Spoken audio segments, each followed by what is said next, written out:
Hello again, I am Blunty, and while this may bear a striking resemblance to the controller for Nintendo's new Wii U console, especially the version that comes wrapped in a shiny white jacket instead of the dark cloak of blackness mine is shrouded with, but it's actually a bargain basement Android tablet that has been specifically designed with gaming, and in particular classic console game emulation, in mind. It goes by the rather simple name of the JXD S7100, which may be a boring label, but at least it's not as silly as some of the marketing machine monikers given to too many otherwise not silly at all Android phones these days. You know what I'm saying? You know what I'm saying. Anyway, so let's take a look at this little beastie.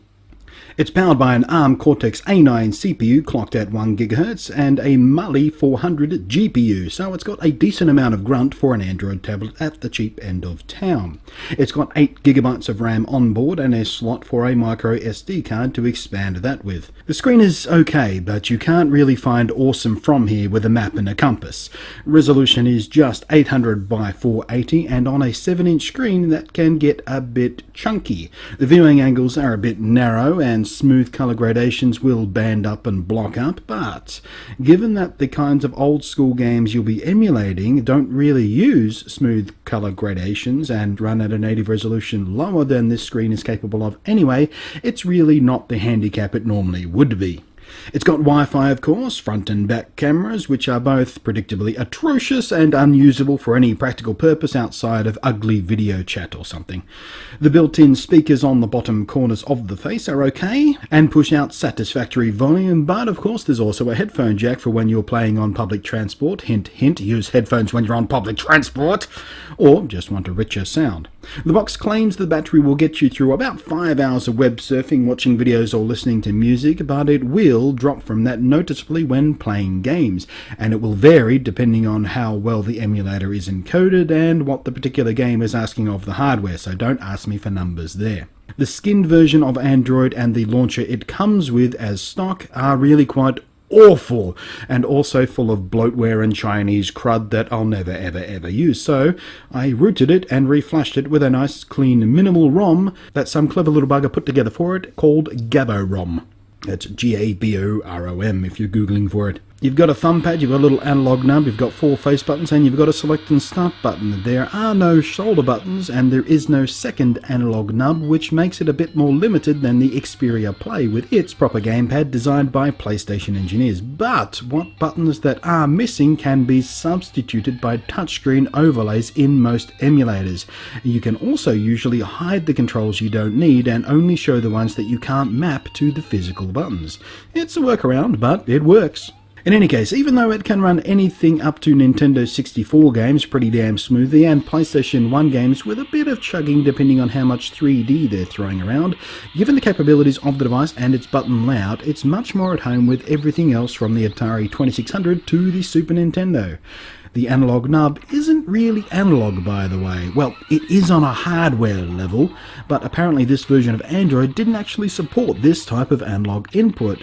But it works fine in digital mode and is actually more comfortable than the thumb pad while gaming, so that's the one I tend to use.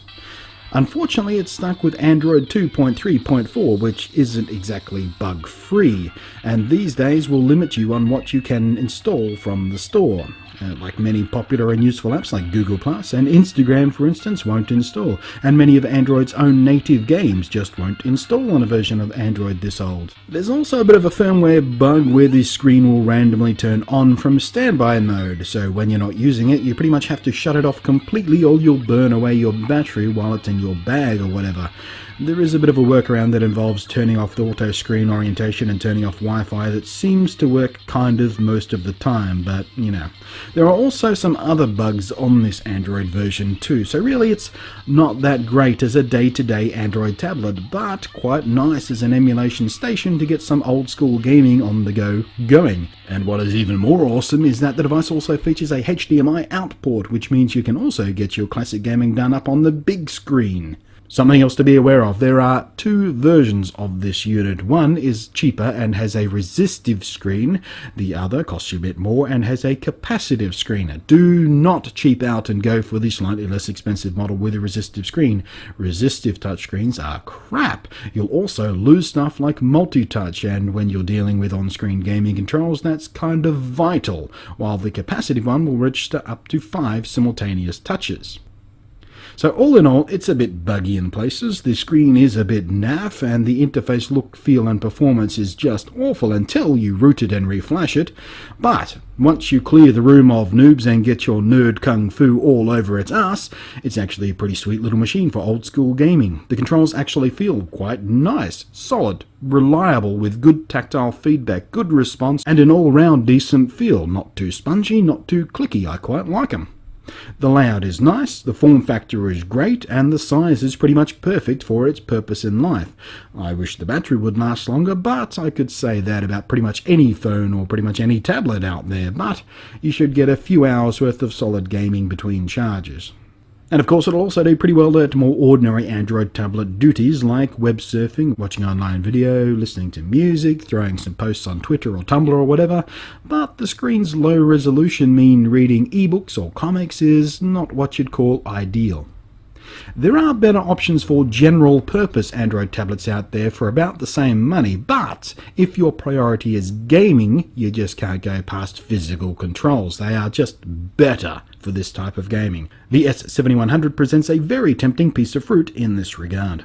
So there you go, that's the JXD S7100. I got mine from a site called Deal Extreme for about 160 Aussie dollars, but have a Google around for the best current pricing if you want one. So yeah, I'm Blunty, thanks for watching, and I'll catch you next time.